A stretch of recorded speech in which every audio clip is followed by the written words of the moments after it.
I knew right from the start when Jake brought her in that this lady was bad news. Not her fault, just a gut feeling that I was in for a heap of trouble.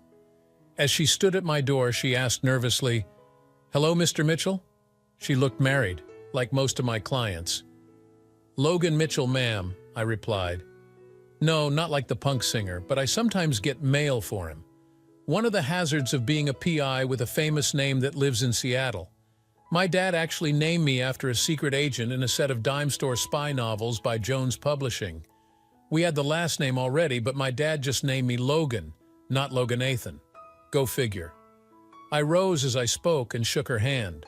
"What can I do for you, ma'am? Your assistant said that you could help me. I was referred by one of your previous clients." She smiled a bit more, still nervous though. "I see. Okay, Mrs. I'm Laura Benson. My husband is Tom Benson, and he's a psychologist. I have reason to believe he's cheating on me, and I want proof before I file for divorce," she said, handing me a picture of him. I raised my eyebrow as I regarded the picture. He looked to be about 42, with a square jaw and dark hair going gray at the temples. He had bright green eyes that would probably tempt most women. "Okay, ma'am, you know how this works?" I asked, and she nodded. "Good. Give me 2 weeks tops, and I'll have the evidence you need. For those 2 weeks, I charge $6,000. Is that acceptable to you?" "Yes, and half up front, correct?" she asked. "Do you have your own account that your husband doesn't know of or have access to in order to check your finances?" I asked. "Yes," she said. "I set it up a couple of months ago so he wouldn't know if I hired someone to track him. Your former client says that you are the best." She smiled, then handed me a cashier's check for $3,000. "Thank you, ma'am. Give me an idea of how he's been acting suspicious, if you would. The more information I get now, the easier it will be to track his movements." "Well, it's a bit strange that I even caught on that he was cheating. He spends every night with me and the weekends too, but sometimes when I call his office for a lunch date, his phone is turned off," she said. "Well, he could have a client run over during a session," I shrugged. "Normally you would be right, but then there's the distance at home. He used to be all over me, but now he hardly touches me." Then I noticed the perfume smell on his clothes. "At first I thought I was imagining it, but it wasn't my brand of perfume," she said. "Some of his clients could have hugged him." "And how old is he?" I asked. "He is 44, she said, and I nodded. "Well, I heard that men that age have lower sex drives than they did before hitting 40. Could that be the reason for his distance emotionally?" "You sound like you think it's just me being stupid," she said angrily. "No, ma'am, I'm just trying to figure out why you would think he's cheating. I admit the perfume is a pretty heavy indicator, but it could just be circumstantial. I'm going to take this case, but I also need to know everything you can think of. How is he acting suspicious besides turning his phone off?" "Well, it's always just before lunch on Mondays and Wednesdays. Other times he answers right away, but on those days it goes straight to his voicemail." "Okay, I think I get the picture. Tomorrow is Wednesday, so I'll start my investigation then. I will be in touch as soon as I have anything concrete for you." I nodded and rose from my chair as she did and shook her hand. "Thank you, Mr. Mitchell. I hope it's nothing to be honest, but I need peace of mind on this." She smiled warmly. She really was a knockout, and if I hadn't been married, I would maybe consider consoling her. "Any time, Mrs. Benson. If I don't find anything at the end of 2 weeks, you will not have to pay me the remainder of my fee. It's my guarantee." "Thank you again, Mr. Mitchell," she said. "Mom, call me Logan." Mr. Mitchell was my dad. I smiled and she smiled back. "Okay, Logan. I'm Laura. Mom is too formal." "Okay, Laura. I'll be in touch as soon as I have anything for you. Jake, my assistant, should have your information, so I'll get your number from him." I showed her out and promised again to be in touch. As soon as Laura had left, Jake came in and plopped down on the overstuffed chair in front of my desk. "Jake Ramirez has been my assistant for 6 years. I would honestly be lost without him, and I think he knows it. He's single, dates some but not often, and has the most gorgeous jet black hair, doe brown eyes, and a great tan that comes from his Mexican heritage. He's built like J-Lo, but with more junk in the trunk and way more of a rack. Yeah, if I wasn't married to the woman of my dreams, Jake would be in trouble. I might be married, but I'm not dead, and I never touch. Well, except for hugs. Okay, Chief, this is what I got for you right now. He handed me the file he put together online about our target. Jake is a pretty good PI in his own right, and I was proud to be the one who taught him. He's a quick study, that's for sure. Tom Benson, psychologist extraordinaire. I looked at the file, and a warning bell went off in my head. It seemed that a former patient had filed a malpractice claim against him a couple of years back, but the claim had been dropped mysteriously, with some stock Cleach GC answer given as to why. This was getting more and more interesting. The former patient was female, and her husband had divorced her soon after the malpractice claim had been dropped. That was the warning bell. I have a bad feeling about Dr. Tom Benson, and my gut is usually right. Jake, dig a bit deeper on this prick, will you? I said, and Jake giggled at my phraseology. Ha ha, yeah, I know. I opened the door for that one, and thanks for not stepping through it. Anytime, boss man. He winked at me prettily, then stepped back out to his desk to do some more searches on Dr. Tom Benson. Jake is worth twice his weight in gold, and I know that I don't pay him enough, even though I pay him very well. We're more partners than boss and assistant. We split each case takes $6,040, including retainer fees. Those retainer fees, when added up between multiple clients, equal over $250K a year. After expenses, I usually clear $150K, and Jake clears $100K easily, and that's after taxes. We share a lawyer who gives us legal help quid pro quo, since we kind of work for him too. Wesley Nolan is his name, and divorce disputes and other domestic issues are his game. Then there's my wife, Jessica. Yes, Jessica Mitchell, formerly Jessica Stone, so no relation to Colonel Mitchell on Stargate SG-1. She goes by Jess for short. I met Jess 7 years ago when I had quit the company I was working for in Fairfax, Virginia, and moved back to Seattle. I was an insurance investigator for that company. It was a decent living, but after a client in Berlin turned out to be a real prick, I decided I'd had enough and put my investigative skills to good use back home. I had enough saved up to start my own PI business there.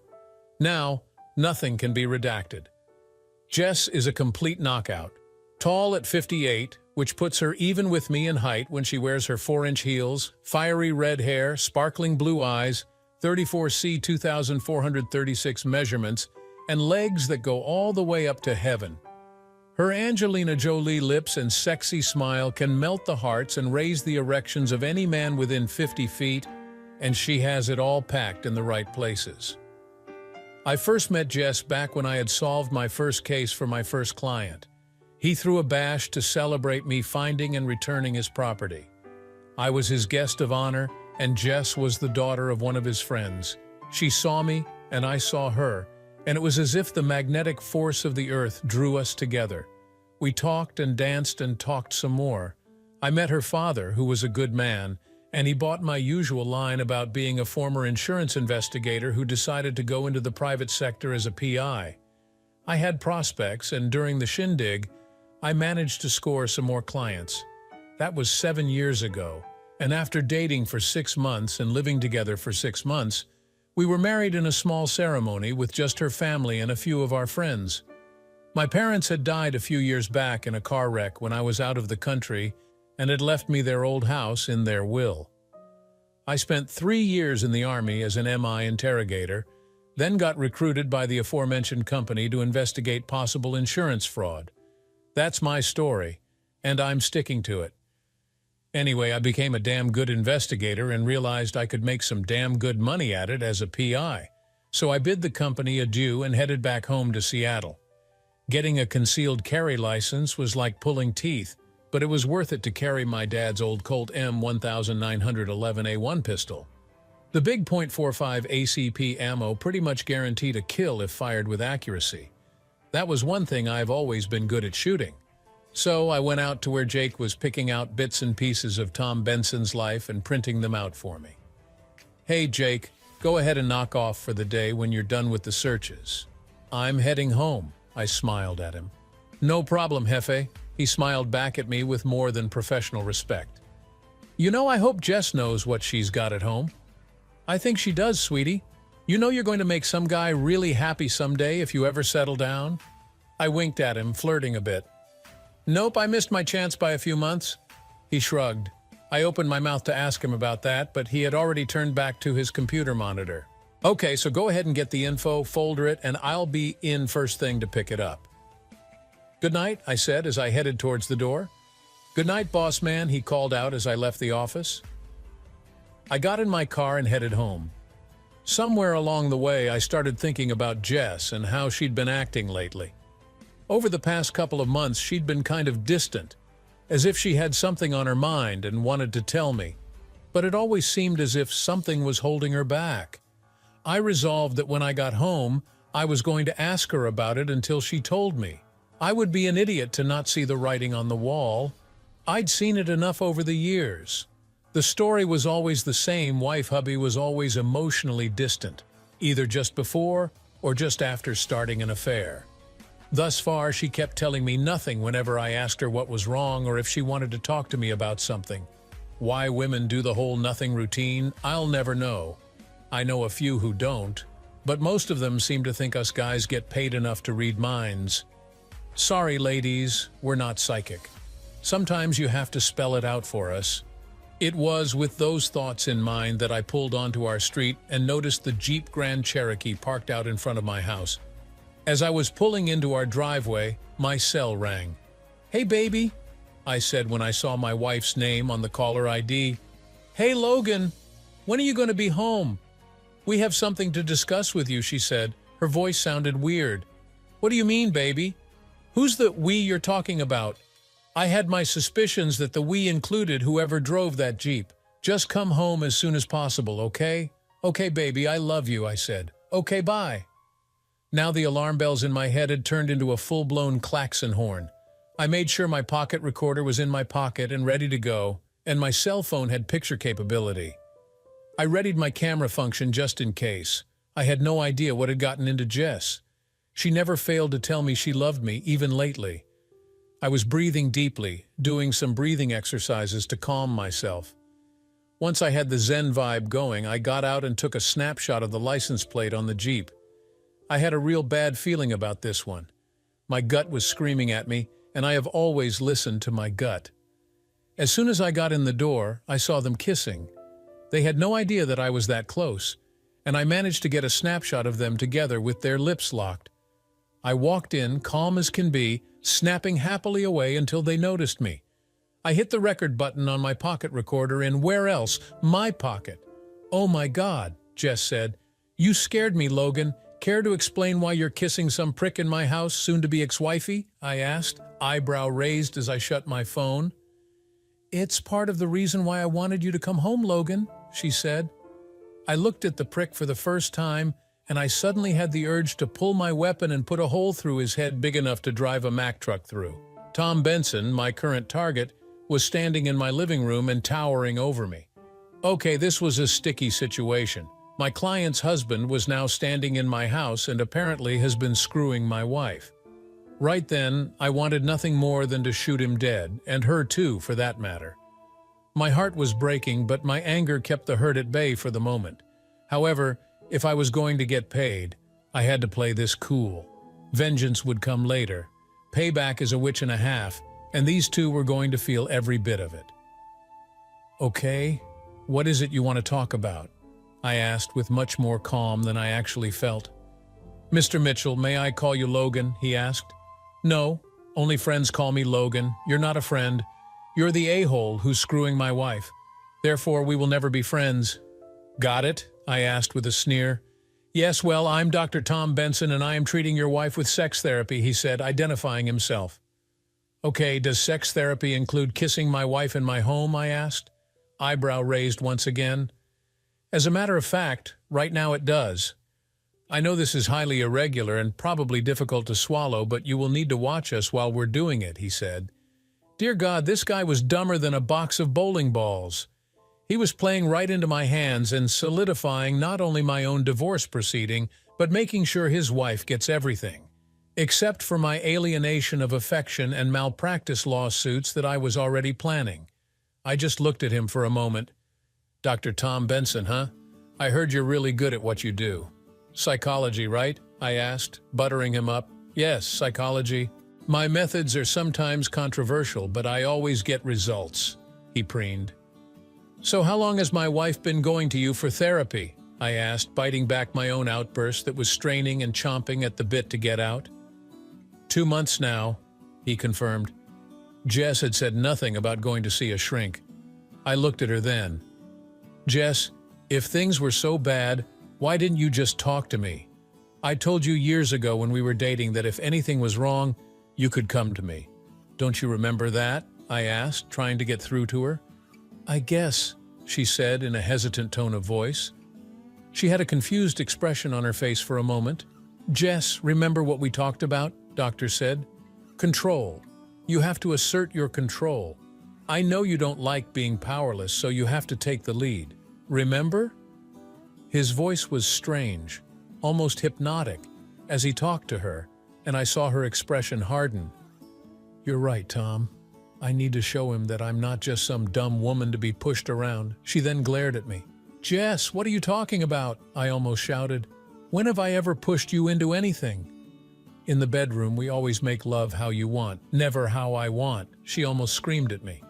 Okay, Jess, you know what we said after we were married, that if we wanted to try something new, just discuss it and see what happens. Remember that? I asked. All you had to do was ask, and we could at least talk about it. Once again, her expression turned to one of confusion. But before Dr. Dick Nugget could say anything, her expression hardened again. Logan, I need to do this. I need to see what other tools are out there for me. You can either watch or don't watch, but I'm going to do this, she said firmly. Jess, don't do this, please. I really wanted to say, give me more evidence, please, but I refrained. I would be getting way more evidence than I needed. Logan, this won't affect us. I still love you, she said with a hint of a smile. I knew she was lying to me then. I just need something different, and just this once. Oh well, for the record, I do not want you to do this, and there will be consequences if you go through with it, I said, shaking my head in what I hoped appeared to be resignation that I would reluctantly accept it. Mr. Mitchell, please allow me to do my job. Now, do you have a chair in your bedroom, he asked. He wanted to screw my wife on our marital bed. Note to self, burn the bed and get a new one. We do, yes. Wait, do you really want me in there? I asked with a horrified look on my face. It is necessary, yes, Dr. Dumb said. If you insist, I snarled. Doctor, is there no other way to get my wife back to normal? None, I'm afraid, he said with mock sincerity that wouldn't have fooled a kindergartner. Well, I hope you don't expect me to participate in adultery, I said pointedly. Mr. Mitchell, what your wife and I will be doing is hardly adultery. I am merely helping her to get past a mental block and assert herself better in your relationship. You will both be stronger after we're done, he said with a smarmy smile. Well, I'm not agreeing to this, just so you know. I will never agree to an act of adultery performed by you and my wife, and this is adultery no matter how you slice it, I said, noticing that he wasn't wearing a wedding ring and with no sign of a tan line on his finger. As I said, Mr. Mitchell, this is therapy. Granted, it's controversial therapy, but it is not adultery. His smile this time was condescending. Oh, this was going to be very fun after a bit of pain. Well, not pain. My love for Jess had died, and I was feeling numbness and a keen sense of righteous fury at what I was going to do to this a-hole after he finished screwing my soon-to-be ex-wife. Since my wife had agreed to all this, for me, she was damaged goods, and there was no point in fighting for her. The only thing I would do now is gather all the evidence and ensure that they have a meeting with Karma soon. She is not worth jail time anymore.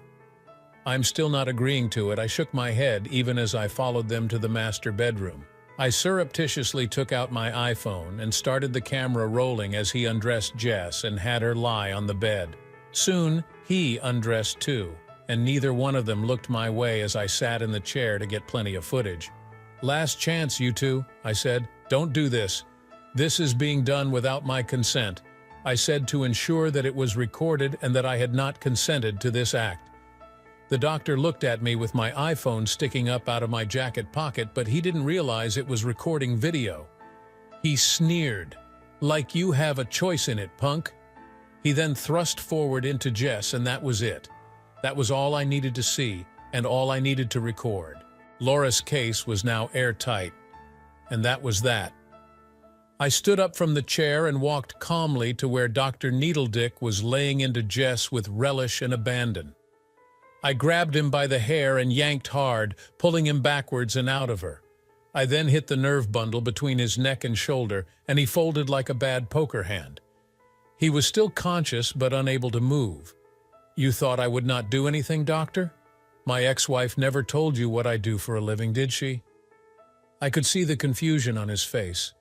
Jess was glaring at me now as if I'd grown a third eye. "I'm a private detective, doctor. I now have evidence of you attempting to cuckold me with my wife. Now I have the proof I need for an infidelity divorce. I have video and audio. I also now have proof of alienation of affection and malpractice." I grinned in triumph, then reached to my belt and drew my sidearm. "See, you're a big man, doctor. I might lose to you in a straight-up fight, but Colonel Sam Colt makes all men equal in the eyes of God. You should be able to move in a moment. Once you can, get dressed, grab your stuff, and get out of here." I said it calmly and evenly, which scared the living bejesus out of both of them. I heard Jess gasp. "Good." I looked over at the woman who had just broken my heart. "Jess, you need to get dressed, pack your things, and get the hell out." "What?" she demanded. "You heard me.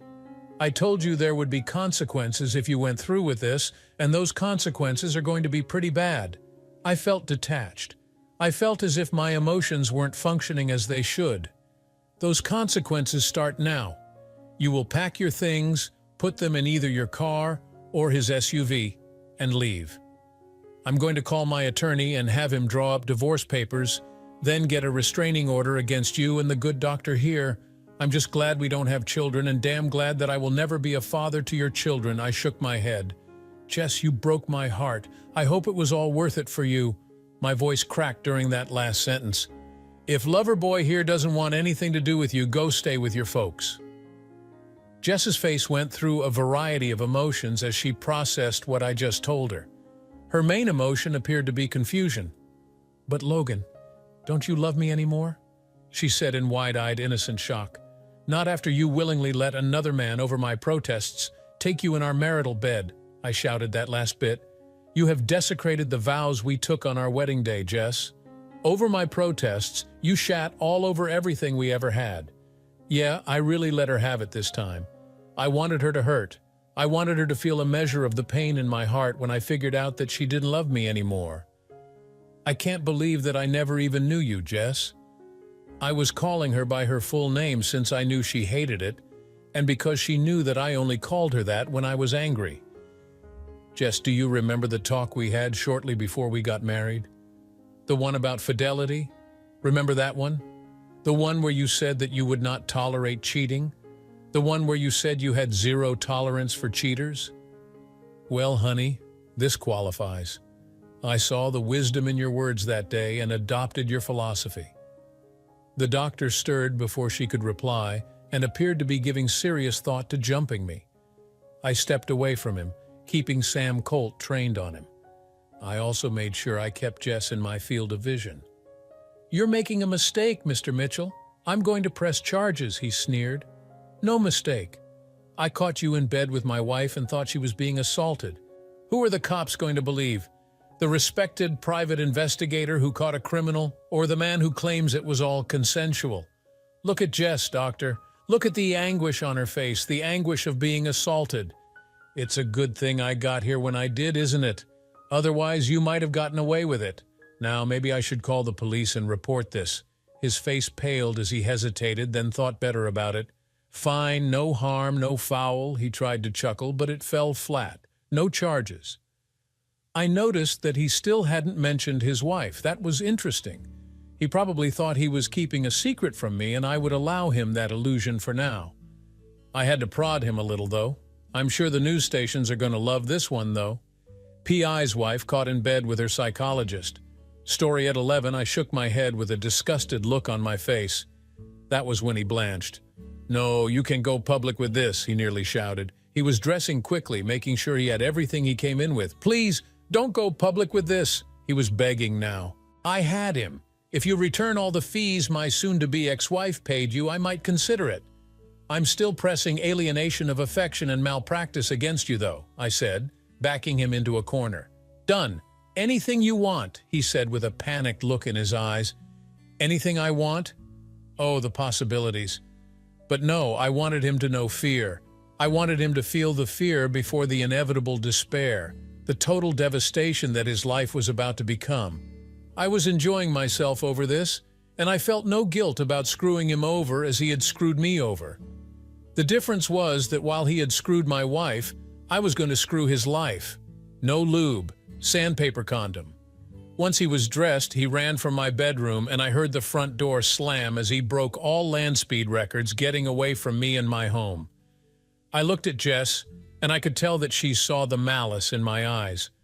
"Logan, we can get through this," she pleaded, crying crocodile tears. "Please, baby." "Where was the baby when I got home, Jess?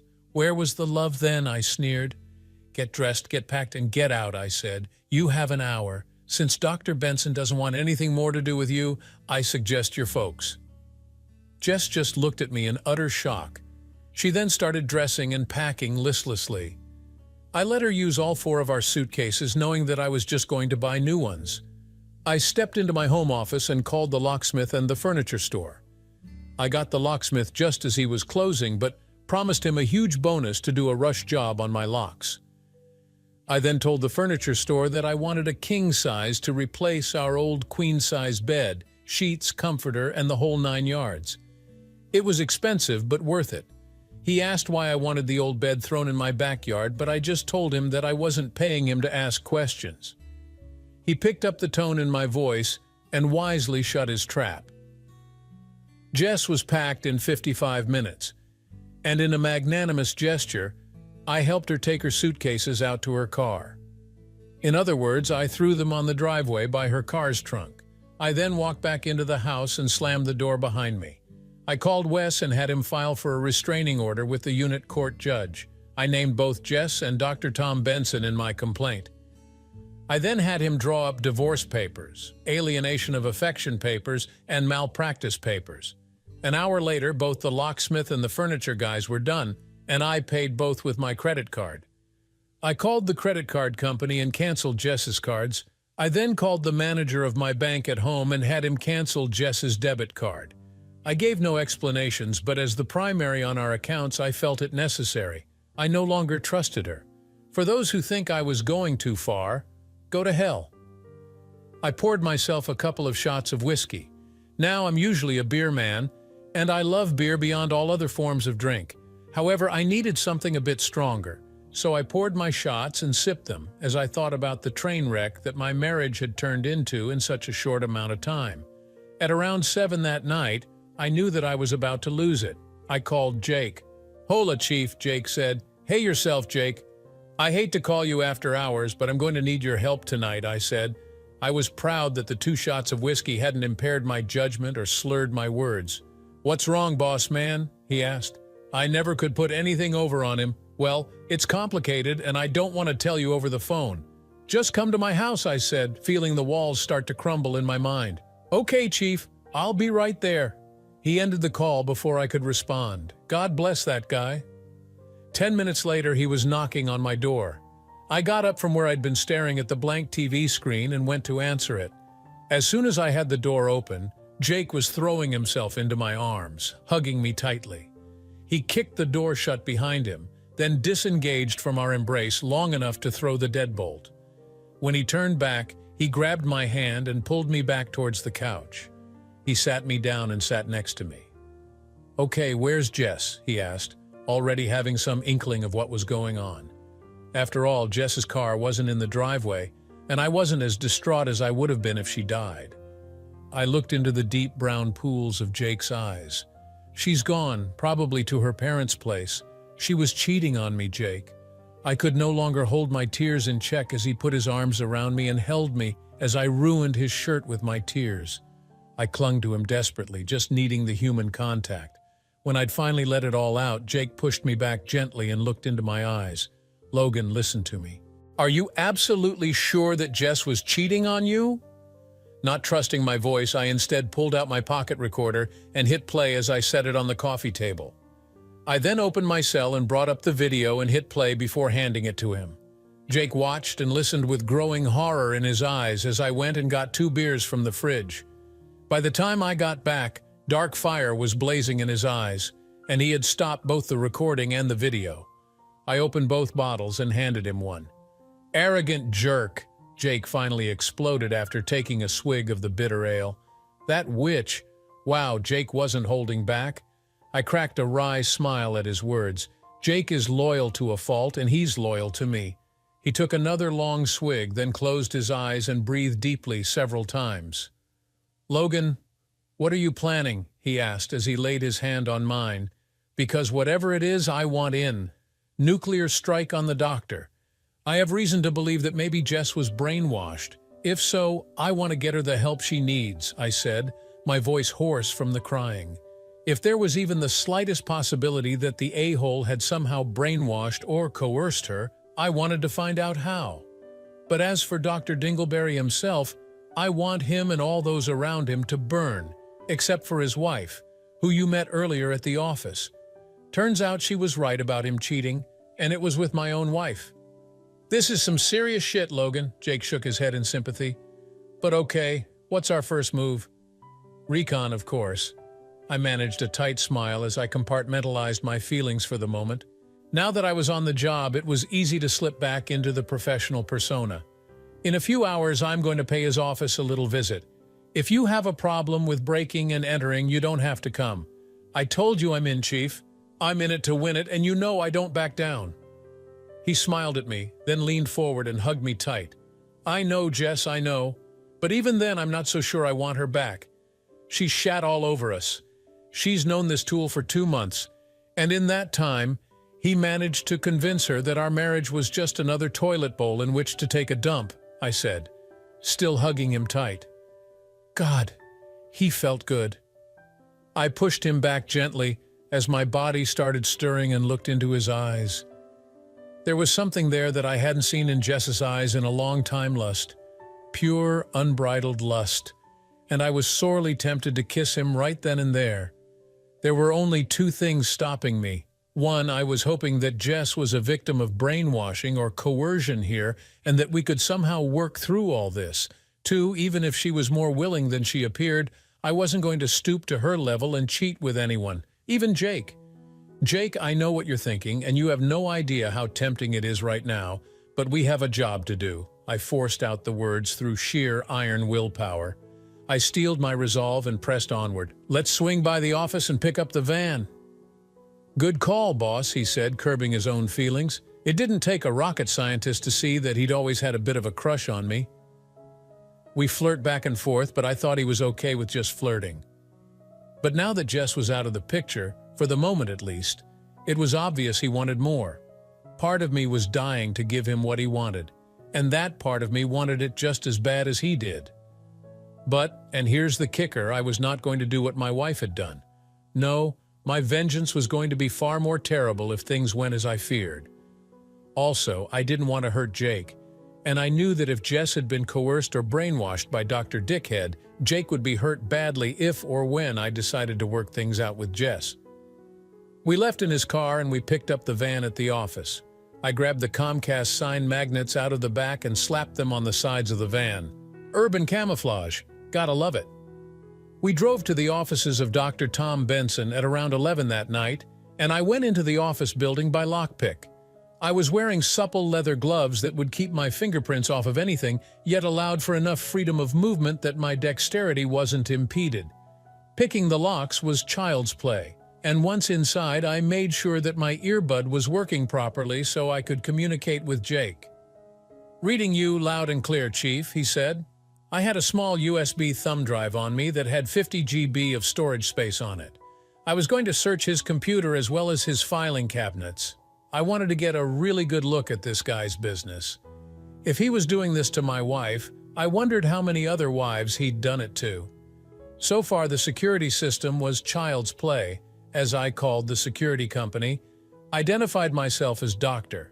Benson, and told them that I had forgotten my passcode. It's amazing what the power of a good bluff can get you. I sounded authoritative, slightly pompous, and they bought it without even asking for a confirmation password. Amateurs. Jake giggled over my earpiece. I know, right? I chuckled quietly as I picked the lock to the doctor's office itself. I made a beeline for his computer, bringing it out of sleep mode. There were no family pictures on his desk. Wow, he didn't love his wife very much. I shook my head at this a-hole who had a hell of a hot woman at home but was stepping out with at least one of his patients. Password protected. Okay, don't panic. I reviewed what I knew about Dr. Benson. He was intelligent, if not very street smart. He was cunning when it came to seducing women. On the ride over, Jake had given me the other dirt he dug up on Dr. Benson after I'd left. He was a serial womanizer. When we read between the lines of other patients of his who had filed malpractice or even pressed sexual harassment charges on him, those charges were dropped without real cost, just some cliche GCD misunderstanding when asked by the cops. I already hated the guy, now I was ready to kill him slowly and with great enjoyment as he suffered the ultimate in physical and emotional pain. So with his womanizing tendencies in mind, I typed in Romeo as a possible password. Access denied. Casanova, access denied. Lothario, access granted. What a predictable a-hole. Finding the files that I needed wasn't difficult either. Wow, this son of a witch was arrogant. I popped in the thumb drive and downloaded his whole special patients section, which damn near filled up the entire 50 gigs of space. I noted some of the names, including Jess Mitchell. That creep. He had video files of Jess on here. Fine, whatever. I ejected the thumb drive and sent his computer back into sleep mode. Then I went rifling through his filing cabinets. I found Jess's file, but nothing on it seemed to indicate what they had done. So he wasn't completely stupid as to list his sexual conquests in his paper files. "Anything yet, Chief?" Jake asked over the earpiece. "Lots, darling," I replied. "Nothing paper, but I have about 45 gigs of videos that he's recorded with quite a few of his patients." "Damn it." "Okay, we're going to need to look those over when we get home," he said. I had a funny feeling about the way he said "we" and "home" when talking about our plans for the immediate future. When I left the office, I made sure that the doors were all locked, and that there was no trace that I had ever been there. No security cameras, just the phone call that I'd made from a burner phone with an untraceable number. Voice ID could cause a problem if someone cares enough, but I wasn't going to worry about it right then. It was well after 1 a.m. when we got back to my place. We got inside after I put the garage door down, and before I could say anything, Jake blindsided me. "I'm staying the night with you, Logan," he said it firmly. "No room for argument." "Okay," I shrugged. "You can have the guest room." "No, Logan. I'm staying in your room in your new bed, and I'm not taking no for an answer. You shouldn't be alone tonight, even if we don't have sex." And there it was, out in the open. The invisible elephant had been revealed. "Jake, I trust you. You're about the only person on earth that I trust right now. I'm asking you to please don't make me break my marriage vows tonight, okay?" I asked. "I promise," he said with a smile, then kissed my cheek. "We'll go over the footage in the morning. I brought my laptop so we can split the videos and get them done twice as fast." "Sounds like a plan, sweetie," I said as I headed in to get a shower. I felt filthy, and not just because I hadn't had a shower since before I went to work the previous morning. As I stood under the water, my mental compartment opened, and all the feelings of betrayal came rushing back. I was sobbing against the wall of the shower when I heard the shower door slide open. The next thing I knew, I was being held by a wet and naked male. Jake held me close, stroking my back as he washed me. I would have probably taken him without a second thought, something that I at least would regret in the morning. He dried us both off, then guided me into my bedroom. He didn't even bother with pajamas or a nightshirt. He put me in bed, covered me with the sheet, and then went around and climbed in the other side. I numbly fell asleep shortly after my eyes closed. I was completely exhausted, both physically and emotionally. I awoke the next morning with a smile on my face. Jake had spooned me during the night, his body pressing into my back. I shouted, then jumped off the bed like it was on fire. It was real. It wasn't just a dream. Jess really had cheated on me and left me. Jake got up and hugged me close. God, he was putting on the full court press with me. I decided to nip it in the bud. Jake, listen to me, okay? I croaked at his reluctant nod. I continued, Jake, I'm sorry for that just now. I thought yesterday was just a really bad nightmare.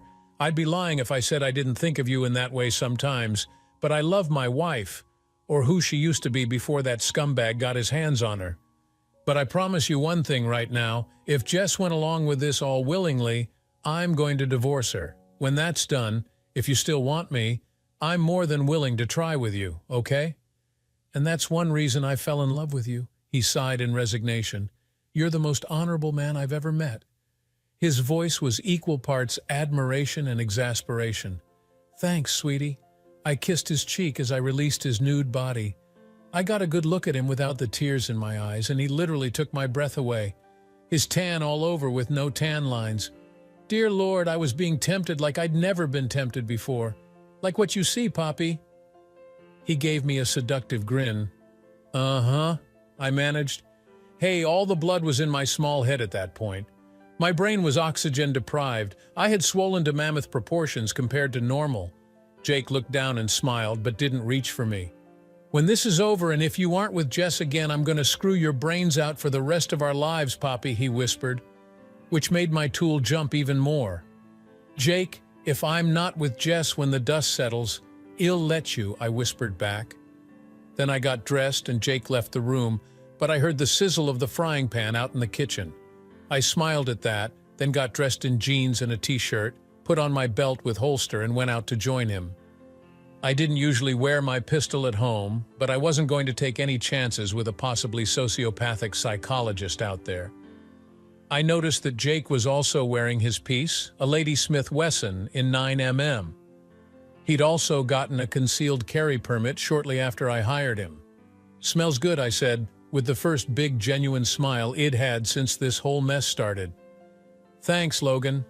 He shot me a cute grin, then went back to turning the omelet he was making. I smelled bacon in there as well as cheese and salsa. He really knew his stuff. He was dressed in one of my old t-shirts and the jeans he'd worn last night. His shirt was still on the floor in the bedroom. Jake, I know this is going to be tough on both of us, I said as I sat down on a bar stool at the kitchen counter. He looked at me and raised his eyebrow. Boss, I didn't sign on to be coddled. You made it clear from day one that I would most likely be needed on some cases, and with my background in criminal justice, you knew you could count on me. That hasn't and won't ever change. I couldn't help falling in love with you, but that doesn't mean I'm going to shy away from this one. This case is personal to me too, since Jess is my friend. That pendejo doctor is going to get a rude awakening by the time we're done with him. Every word he said was true. He'd been a detective for 2 years in the LAPD, but had been drummed out for beating a sexual assault suspect half to death. He'd been lucky to avoid serious charges, but as the son of a witch had been guilty, they didn't want the bad publicity of filing charges on him. He'd been given a nice little severance package to keep his mouth shut about the circumstances of his termination, but he'd been upfront about it with me when I'd first interviewed him. It was one reason I'd given him the job. I wanted someone who wasn't afraid to get his or her hands dirty. Jake was definitely not afraid to get his hands dirty. Sometimes I just forgot that about him. You're right, I nodded. Jake, I need to tell you something about me that not even Jess knows. I took a deep breath. I knew I could trust Jake. He trusted me, and I had verified the veracity of who he was and why he'd been fired. What do you mean? He asked, a confused look on his face. Jake, I never worked for an insurance company. I worked for the company as a covert operative. Yes, my name is Logan Mitchell, and I used to be a spy. I chuckled, and that sounds like a really bad impression of the opening of Burn Notice. Jake just looked at me, then plated our omelets and brought them to the counter along with mugs of coffee. God bless Jake. I sort of figured that. It was either that, or you had a criminal record someplace. He shrugged. Always looking around you like someone might be watching you. You don't show it much, but I've spotted it over the years we've been together. You know a lot about bugs and how to tap a phone in record time. And then there's your lock-picking ability, which rates right up there with the best cat burglar in the business. I laughed outright. He really was a hot detective. You're good, I said, raising my mug of coffee to him before taking a sip. Just right. "Oh, and you make the best damn coffee on earth, just so you know," I said. It was his turn to laugh. "Thanks, boss," he said. "I'm not just a pretty face and a hot body, you know." He winked. "I know. If you were just those things, I wouldn't have hired you." I shrugged. He leaned over and gave me a kiss on the cheek. "Thank you, Logan. No matter how this goes, thank you for everything," he smiled. "Hey, you act like you're going to be leaving." "Not gonna happen," I smirked at him. "You'll be working with me until we're both old and gray." He just regarded me for a moment. "You know, you're right," he grinned. "I couldn't leave you if I got a job paying $1 million a day." "Good," I said, "because I can't afford that, and you're the best damn assistant I could ever hope for. I'm glad you finally acknowledged that, boss. Now eat your food before I smack you." He stuck his tongue out at me. So I stuck mine out back, then I really dug in, and his omelet was amazingly good. God, that guy can cook. There are two schools of thought on the way to a man's heart and all that stuff they teach guys.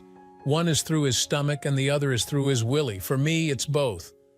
Granted, Jess is a tornado in bed was my tornado in bed, and she could cook reasonably well, but, and you knew there was a but coming, Jake's skill in the kitchen easily put Jess to shame. If he had sex half as good as he cooks, I was seriously considering trading up, even if Jess had been brainwashed by Dr. Dickhead. That might sound cold, but she had succumbed fairly easily without discussing anything with me at all. I couldn't believe that she would go behind my back to see a quack shrink like Benson and not discuss anything with me. That itself was unlike her. She used to tell me everything early on in our relationship. It had only been in the past couple of months since starting her therapy that she had shut me out pretty much completely. Once breakfast was done, I helped Jake with the dishes. Once done, he turned, and before I could react, slipped his arms around my neck and pulled my face to his. He kissed me passionately, and for a few seconds I returned his kiss just as hotly. Our tongues dueled for dominance, and then I backed off, blushing like a schoolboy. "I'm sorry, Logan," he said quietly. "No, Jake, I don't think either one of us is sorry for that," I chuckled. "Damn, I wish I'd met you before my wife." "So do I," he said sadly. Someone was going to end up getting hurt no matter how this turned out. I really didn't want it to be either of them. If Jess had been coerced or brainwashed, we had to watch those videos. "Come on, let's go watch those vids and see if they can shine some light on Jess's mental state," I said. We went into the den where I kept my home office, and I downloaded half of the videos to his laptop. I started where I needed to start with Jess. The first interview was pretty basic, just a getting-to-know-you session. Dr. Dickhead was jotting stuff down in his notepad while asking Jess questions about her life. He asked about her husband, me, and about any other family. She told him about her parents and about how much she loved us all. I studied his face, and a sly little smile played across his lips at that. He then asked a few more innocuous questions and then told her not to speak of this to anyone, as it could adversely affect their future therapy sessions. That son of a witch. He had set out to seduce her from the start. And since she had followed his instructions on keeping me in the dark and I had no clue what was going on, I couldn't have done a damn thing to stop it. He had abused her trust in him as a medical professional. Malpractice suit? Check. The second video was more questions, more personal questions this time. He asked her about our sex life. She answered truthfully, and I couldn't help feeling a swell of pride when she admitted that I gave her multiple climaxes each time we had sex. He just jotted stuff in his infernal notepad about each answer she gave. He asked some more personal questions that she seemed reluctant to answer, but he reassured her that nobody else would ever know about what she said. She answered truthfully again. It ended with him reiterating the need to keep the session confidential. She agreed. I checked the dates on the videos. There were 16 videos of Jess's sessions, and that corresponded to his Monday and Wednesday appointments. I groaned as I put my face in my hands. The third video was difficult to watch, but once again, he didn't brainwash her or coerce her in any way other than professional ethics, as he called it. She told him about her fantasies, and a lot of them I already knew about and had helped her fulfill. Some, however, were things she'd never told me about before. She wanted to tie me up. She wanted to dominate me in the bedroom, Jesus, she'd never said anything to me about those. Once again, after she was done telling him what he wanted to know, he stressed the need for secrecy and sent her on her way. The fourth video was when he started his insidious seduction in full. He asked her to describe her domination fantasies in detail, so she launched into graphic descriptions of what she wanted to do to me, and I listened raptly to each thing she said. She got through 2 of them before time was up. Once again, the secrecy agreement, and she was on her way. The 5th and 6th videos were very similar to the 4th.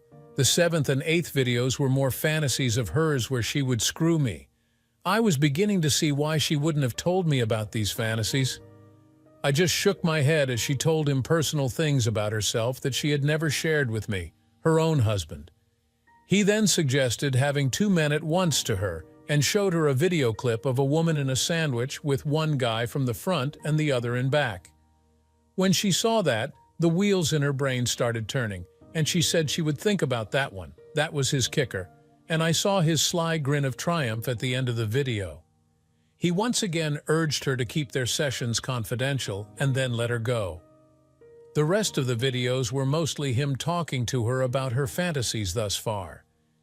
He enumerated each fantasy and pointed to how she was actually a dominant personality that had been subservient all her life and had grown to accept it.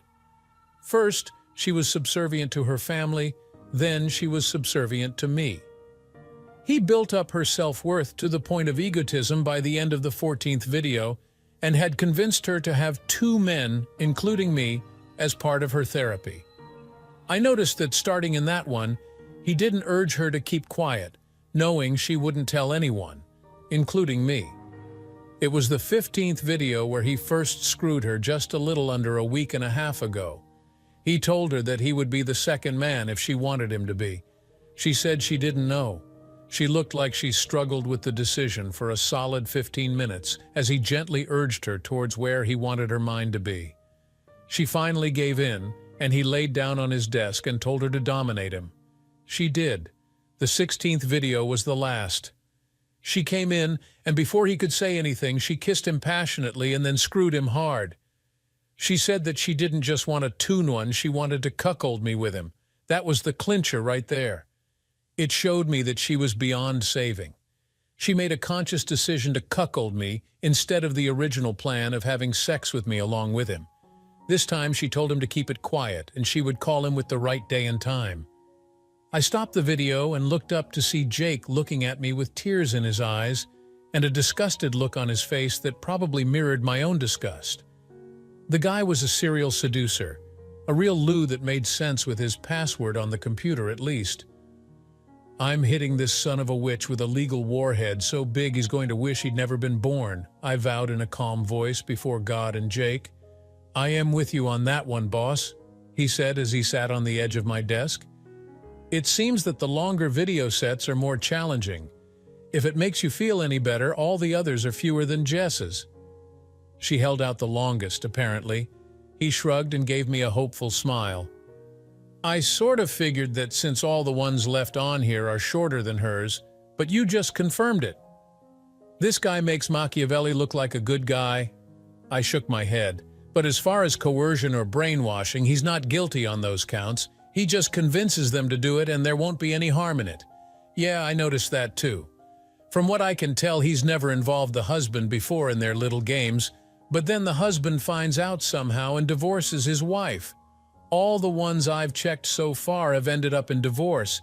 He listed the names of the women and their ex-husbands.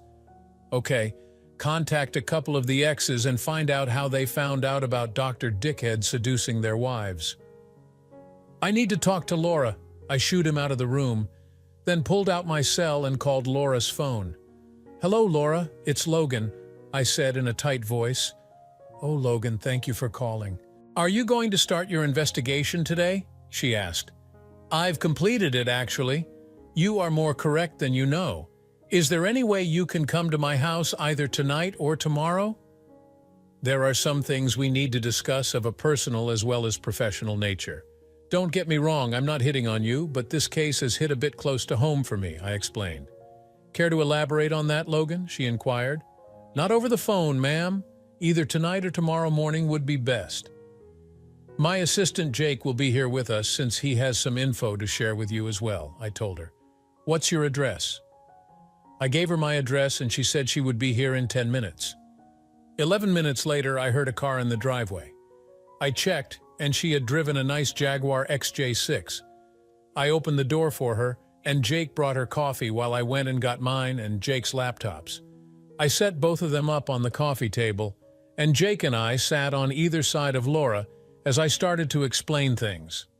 Laura, Tom is a serial cheater who uses his position of professional authority and trust to seduce women and cuckold their husbands behind their backs, I said. From what we've seen so far, he only goes after married women. There are no single women in these videos, Jake added. Each video series chronicles a seduction. He gains their trust, then talks about fantasies or problems in their marriages. He uses this information to seduce them and make them do exactly what he wants them to do. He doesn't coerce or brainwash his victims, but he's a serial offender. As you can see, I said, showing her all the series of videos. She gasped at how many there were. How the hell could he have kept this a secret? She screamed, her face turning beet red with rage. Laura, stay calm, please. There's more, I said, swallowing the lump in my throat. More? She looked at me like I'd just fallen off another planet. Yes, ma'am, as I said on the phone, this one hit really close to home for me. You see, my wife was his latest conquest. I showed her the name Jess Mitchell on the video series I highlighted. Oh my God, I'm so sorry, Logan. Laura hugged me tight. He's going to pay for this, be sure of that. How much is your husband worth monetarily?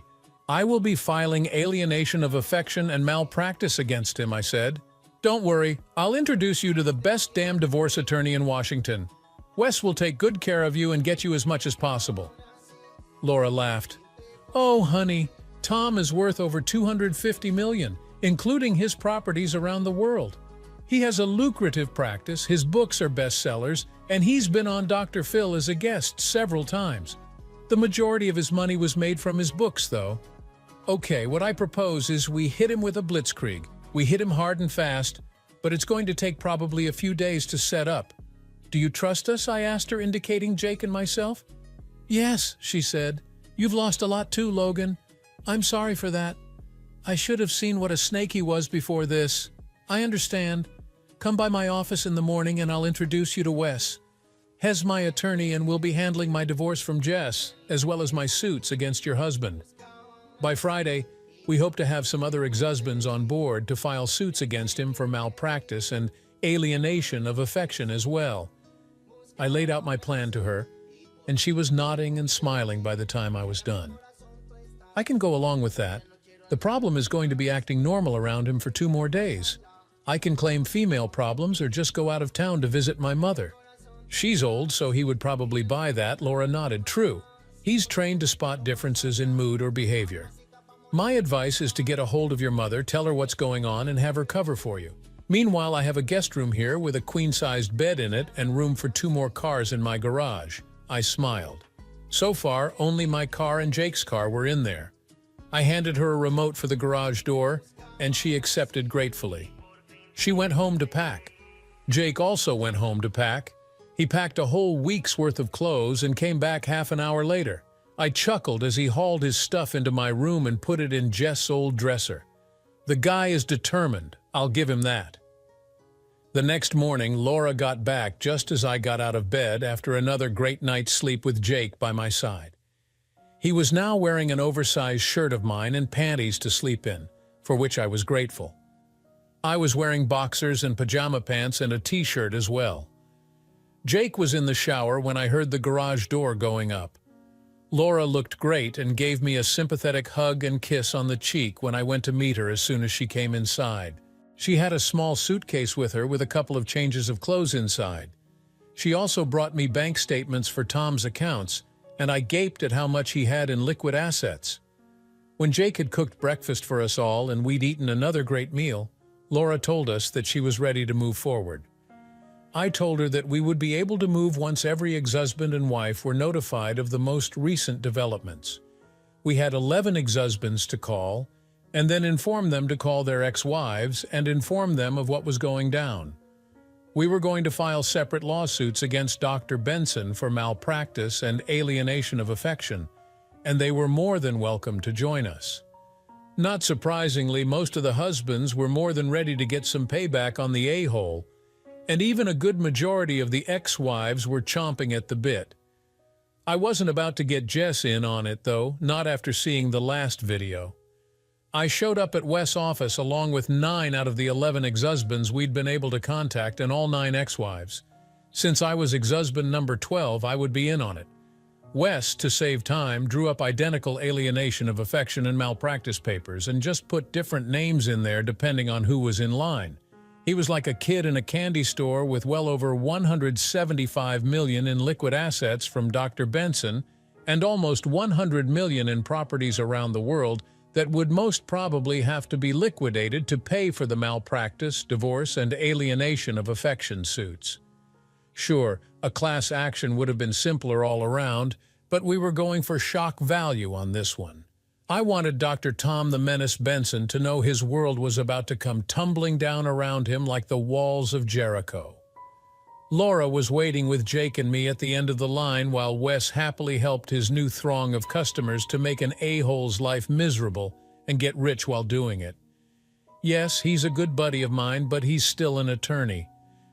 When he was finally done printing out malpractice and alienation of affection paperwork for his new clients and sent them on their merry way with the promise that he would have them delivered to Dr. Benson at work bright and early Monday morning with plenty of witnesses, it was Laura's and my turn.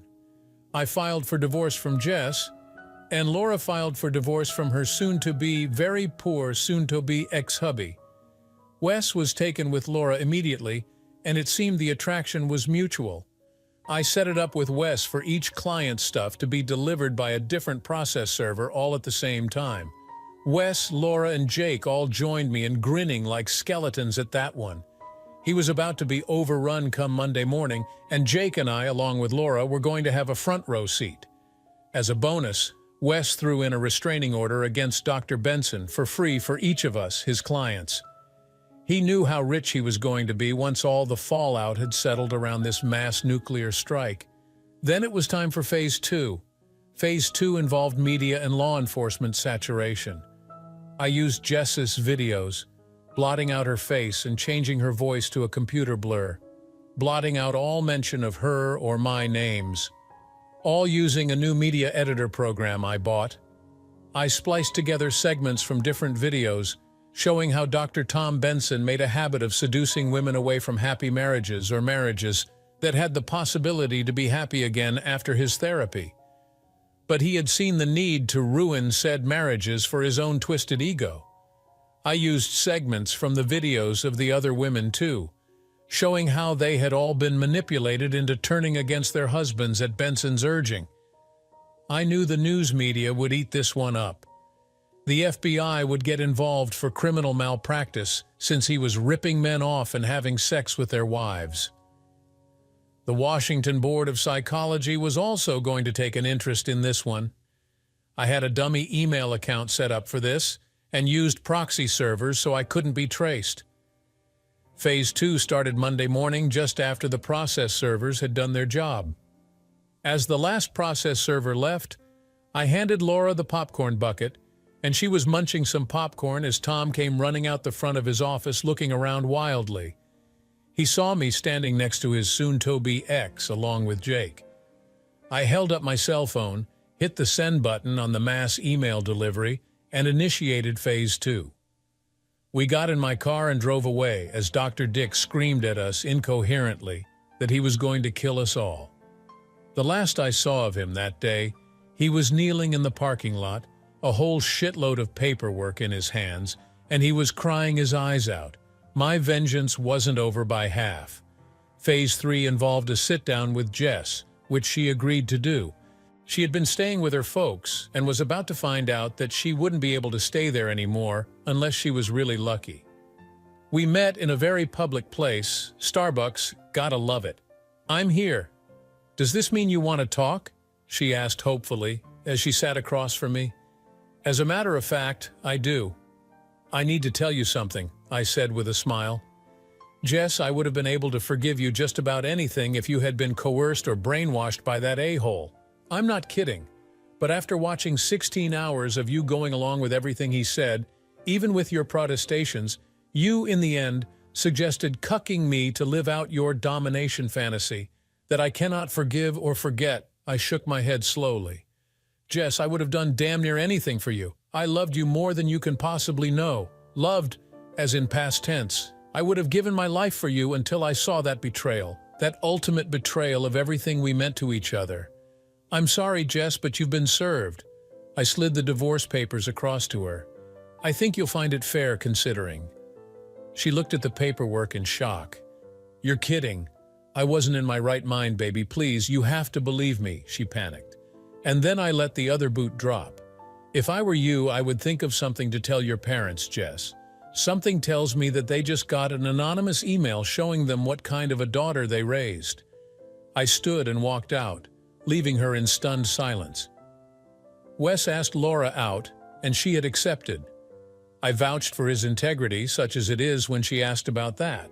I said he's a divorce lawyer. I shrugged. Then I'll just have to keep my eye on him, she grinned. But seriously, he's a good guy. I wouldn't work with him if he wasn't, I said, easing up on my friend. The next day, Wes called me and told me that Jess and her lawyer were there and wanted to talk. I agreed and drove over with Jake with me for moral support. Okay, I'm here, I said as I sat down opposite Jess and her lawyer, who looked a bit like Gloria Allred. Jake sat with me and Wes. Mr. Mitchell, I'm Gina Albert. I'm going to be representing your wife in this. From what she's told me, you have destroyed her utterly, which is why I'm taking her case pro bono. I will start by saying that these terms are unacceptable, she finished her initial tirade. Miss Albert, let me point out that I have enough evidence to sway any judge and jury in the world to my point of view. It shows my soon-to-be ex there plotting with her lover to cuckold me.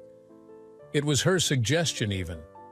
For the record, I am not into that lifestyle, nor will I ever be. Under those circumstances, I believe my proposal is more than adequate, I finished, sitting back. And where is this evidence? Albert asked. Wes, God bless him, started the DVD he burned of the last 2 sessions between Jess and the good doctor. He also had the recording from my pocket recorder and the video from my iPhone on the DVD as well. The video showed the planning it all, where she would play the confused and helpless victim who just wanted to explore her sexuality, and Dr. Benson coaxing her on it. Then it cut to my own recorder as I came in and found them together. Then the iPhone video of them having sex on our marital bed. Then me pulling him off of her and throwing him to the floor. I have the rest if you want it, Wes said with a grin. Just say the word, and I'll make copies of everything for you. Gina Albert looked like she would rather be anywhere else but there at that moment. She looked at the proposal that I did have Wes draw up.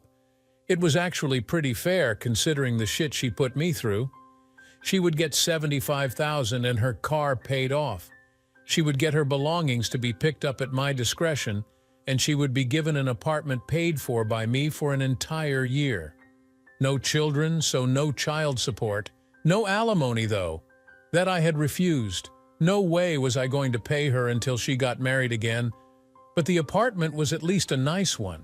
After consulting with Jess, Gloria's younger clone looked at me. Well, take it, Mr. Mitchell. Good call, I smiled.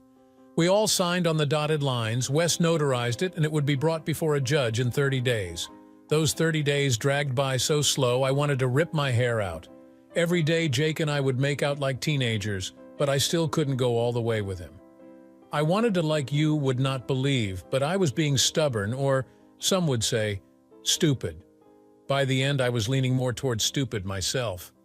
Finally, our court date arrived. Wed had no cases since the Benson case, so it had been maddening waiting for the hours to tick away until we could officially be together. When the judge banged his gavel, I took Jake into my arms and kissed him until our toes curled.